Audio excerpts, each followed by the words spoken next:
Boa tarde, galera. No vídeo de hoje a gente vai falar um pouco sobre dízimas periódicas. Aqui eu comecei com o conceito, tá? Que as dízimas periódicas são números decimais que apresentam um ou mais algarismos que se repetem na mesma ordem infinitamente. Aqui tem um exemplo para a gente começar a conceber a ideia sobre isso. Por exemplo, a fração 14 nonos. Se eu pegar isso aqui e for fazer a divisão, vai acontecer o seguinte: 14 dividido por 9, 1. 9, sobram 5. 5 por 9 não dá, um zero aqui, acrescenta uma vírgula. 50 por 9 dá 5. 5 vezes 9, 45.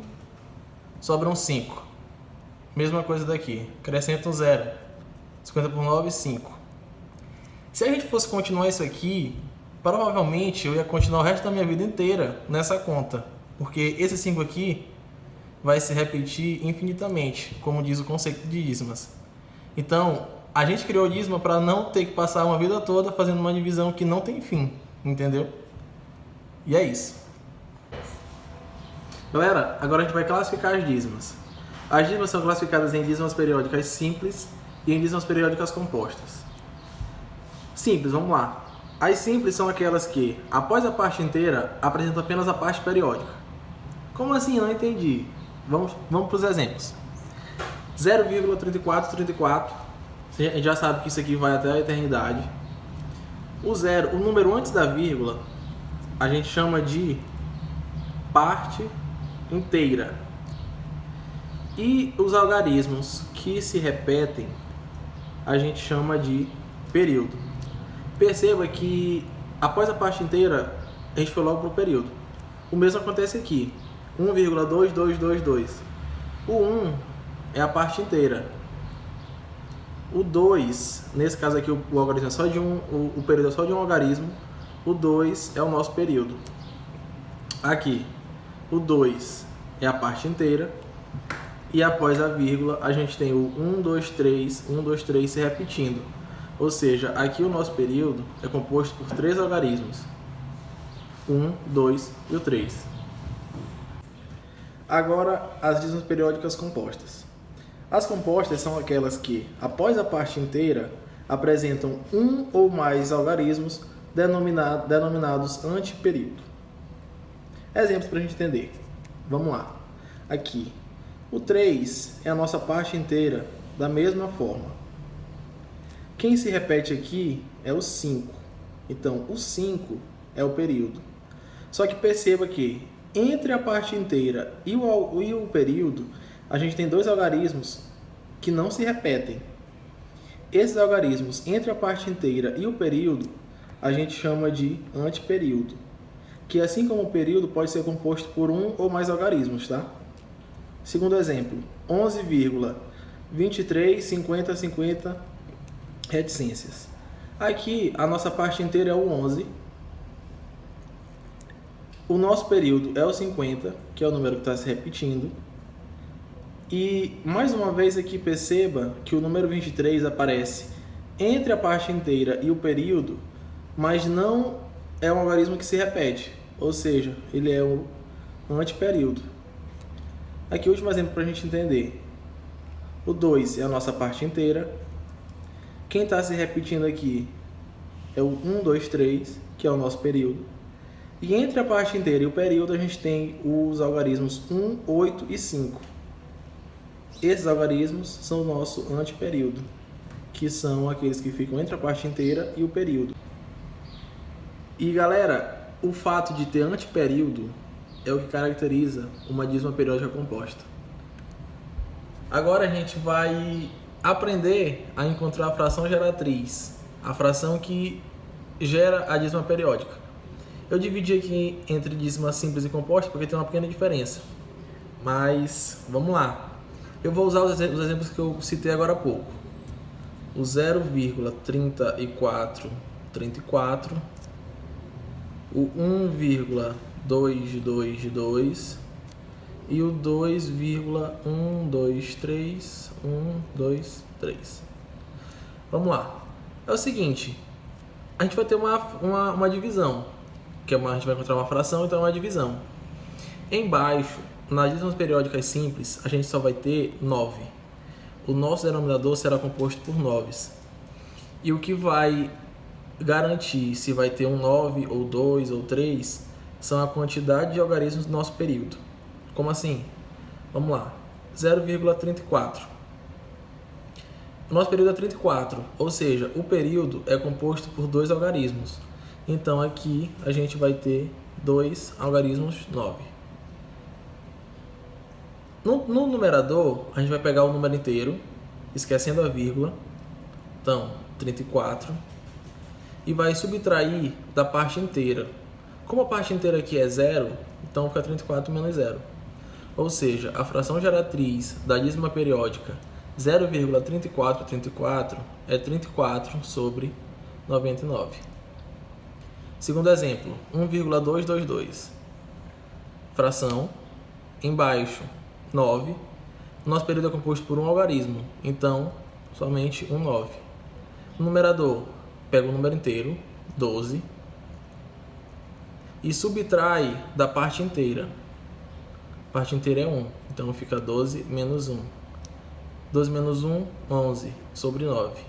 Ou seja, a fração geratriz da nossa dízima periódica 1,222 é 11 sobre 9. E o nosso último exemplo, 2,123123. Fração, embaixo, 9. Quantos? Um algarismo, 2, 3. Então, 3 noves. Em cima, pega o número inteiro, 2.123, e subtrai da parte inteira, que é 2.